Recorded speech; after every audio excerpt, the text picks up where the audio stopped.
Sejam todos bem-vindos a mais um capítulo do Grande Conflito, hoje em seu número 21, com o título A Mensagens.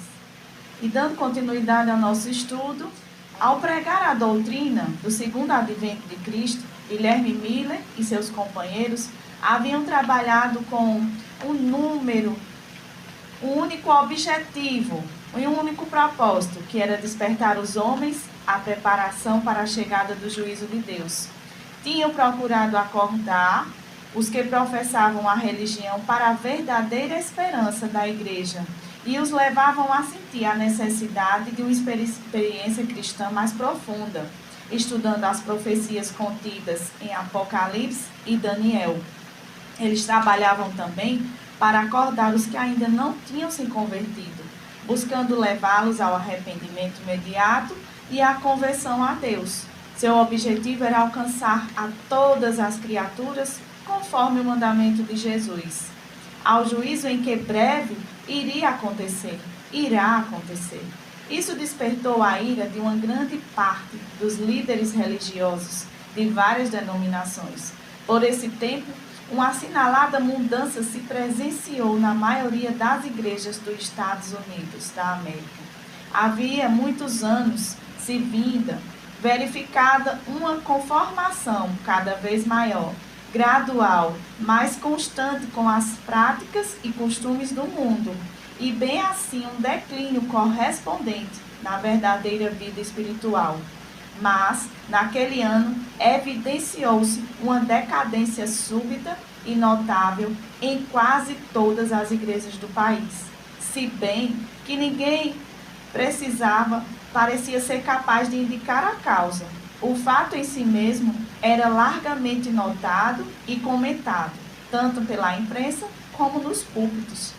Qual seria a causa desse afastamento de uma vida cristã genuína e sincera, e cada vez mais a apostasia tomava conta dos corações? O que será, querido ouvinte, que tinha levado essa situação dos servos de Deus? Sabe foi o que aconteceu? Com o avanço e o crescimento das indústrias, cresceu a prosperidade financeira e tecnológica por toda parte do mundo. E isso propagou um espírito de mundanismo. As trevas espirituais que caem sobre as nações e igrejas aos indivíduos são devidas à não retirada arbitrária do socorro pela graça divina por parte de Deus, mas a negligência é a rejeição da luz divina por parte dos homens. O que isso quer dizer? Não foi Deus quem deixou de ajudá-los, nem os abandonou. Foram eles quem decidiram afastar-se do caminho do Senhor, voltando-se para as práticas do mundo. Exemplo disso se viu bem claro no povo judeu, que rejeitaram a verdade e perderam todo o desejo de obedecer os estatutos e as leis de Deus. Preferiram as trevas no lugar da luz e por isso pagaram um preço muito alto. Convém à política de Satanás que os homens conservem sua religião, embora lhes falte o espírito de piedade. Depois de terem rejeitado o evangelho, os judeus continuaram regularmente com seus costumes e tradições. Eles estavam cegos e não conseguiam ver o cumprimento das profecias diante dos seus olhos. E em sua cegueira, o povo de Israel tem permanecido por tanto tempo sem enxergar a verdadeira salvação diante de seus olhos, que está em Cristo Jesus. Da mesma forma, os rabinos da época de Jesus rejeitaram as profecias que apontavam para o Messias. Esse povo da época de Guilherme Miller também rejeitou a doutrina da volta de Jesus. Onde quer que existia causa idêntica, os mesmos efeitos se seguiram. Onde a mensagem da verdade divina é desdenhada e tratada de forma leviana, ali a igreja se torna em trevas. A fé e o amor são deixados de lado e entra em seu lugar a separação e a discórdia. Na época de Miller, os líderes das igrejas estavam ocupados demais em seus empreendimentos mundanos e os corações dos pecadores se tornavam endurecidos, ao ponto deles não ouvirem mais a voz de Deus. a mensagem do primeiro anjo de Apocalipse 14, que prediz a chegada do juízo, tem o objetivo de separar o povo professo de Deus das armadilhas do mundo. Deus enviou seus servos essa mensagem que, se fosse aceita pela humanidade, Jesus já teria voltado. Quem dera os homens aceitassem essa advertência. Estaríamos todos juntos ao lado do nosso Deus e continuaremos a anunciar essa esperança até a volta de Jesus. Já o apóstolo Tiago, em sua carta, no capítulo 4, versos 4, diz o seguinte: infiéis, não compreendeis que a amizade do mundo é inimiga de Deus? Aquele, pois, que quiser ser amigo do mundo, constitui-se inimigo de Deus. Aquela mulher, Babilônia, que tanto ouvimos falar no livro de Apocalipse, acha-se vestida de púrpura e escarlata, adornada de ouro e de pedras preciosas e de pérolas, tendo na mão um cálice de ouro transbordante, de abominações, e com suas imundícies e sua prostituição. Na sua fronte acha-se escrito o nome: Mistério, Babilônia, a grande, a mãe das meretrizes. Diz o profeta: vi uma mulher embriagada com o sangue dos santos e com o sangue das testemunhas de Jesus. Babilônia é a grande cidade que domina sobre todos os reis da terra. Isso está em Apocalipse 17, dos versos 4 ao 6. Qual o poder na atualidade que domina todos os reis da terra?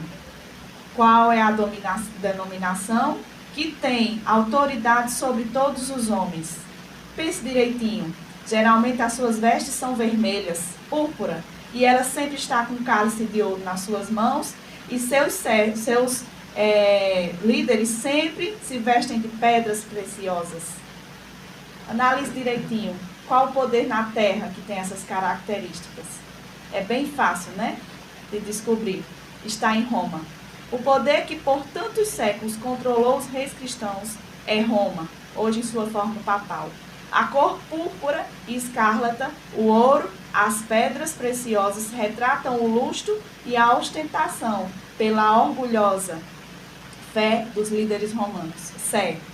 Nenhum outro poder seria com tanta propriedade descrito como embriagado com o sangue dos santos, porque na Santa Inquisição nunca nenhum poder na terra matou e perseguiu tantos servos de Deus.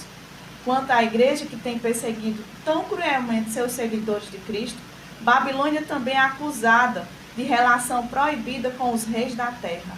Ao afastar-se do Senhor e fazer aliança com os pagãos, a igreja judaica se tornou a prostituta, a meretriz. Roma, procurando o apoio dos poderes do mundo, recebe a mesma condenação.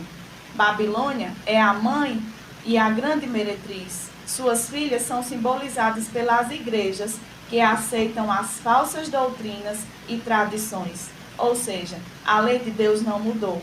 Todas as denominações que aceitam a troca dos 10 mandamentos são filhas da grande meretriz, que foi a que corrompeu a santa lei de Deus. Então, a mensagem de Apocalipse 14 nos remete a um juízo que virá. E é bem clara quando diz: temei a Deus e dai-lhe glória, pois é chegada a hora do seu juízo.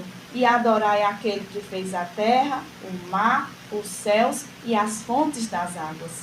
Apocalipse 14 nos garante que o único que é digno da nossa adoração é o Deus Criador de todas as coisas. Muitas igrejas protestantes estão seguindo o exemplo da Igreja de Roma na aliança com os reis da terra. Igrejas de Estado, por seu relacionamento com governantes seculares e com outras denominações. Ao buscarem a aprovação do mundo, o termo Babilônia, confusão, pode ser aplicado a essas corporações que professam ser doutrinas vindas da Bíblia, mas estão divididas em quase infinitos grupos com credos contraditórios à palavra de Deus. Sabe, antes da vida de Jesus, Satanás operará com todo o poder, e sinais e prodígios de mentira, e com todo engano de injustiça. E os que não acolherem o amor da verdade para serem salvos, serão controlados pela operação do erro, para darem crédito à mentira. Isso está em 2 Tessalonicenses 2:9. A queda de Babilônia se completará quando a união da igreja com o mundo tiver se consumado em todo o mundo cristão. A mudança é gradual e o cumprimento perfeito de Apocalipse 14:8 ainda está no futuro. Apesar das trevas espirituais na igreja que se constitui em Babilônia, a maioria dos verdadeiros seguidores de Cristo encontra-se dentro dela. Muitos jamais virão as verdades especiais para o tempo atual.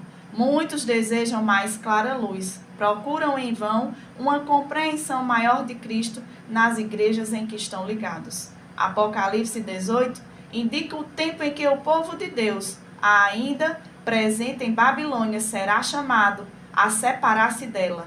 Essa mensagem, a última, que será enviada ao mundo, cumprirá a sua missão. A luz da verdade brilhará sobre todos aqueles cujo coração estiver aberto para recebê-la, e todos os filhos do Senhor que permanecem em Babilônia atenderão ao chamado: sai dela, povo meu. Apocalipse 18, 4. Eu convido você, meu ouvinte querido, a fazermos uma oração ao final dessa reflexão de hoje. Onde você estiver, da forma como você estiver, oremos ao Senhor Deus. Pai nosso que estás nos céus, Tu és o Criador dos céus e da terra. Pai querido, nós não queremos atingir nenhum dos nossos irmãos em Cristo. Ao contrário, queremos mostrar a verdade ao qual o Senhor nos confiou. Nos dá, Senhor, um sábado abençoado e abre, Senhor, os olhos e os corações e os ouvidos dos Teus filhos que ouvem essa mensagem, para que eles possam buscar na Tua palavra, a Bíblia Sagrada, as verdades contidas pela Tua santa voz.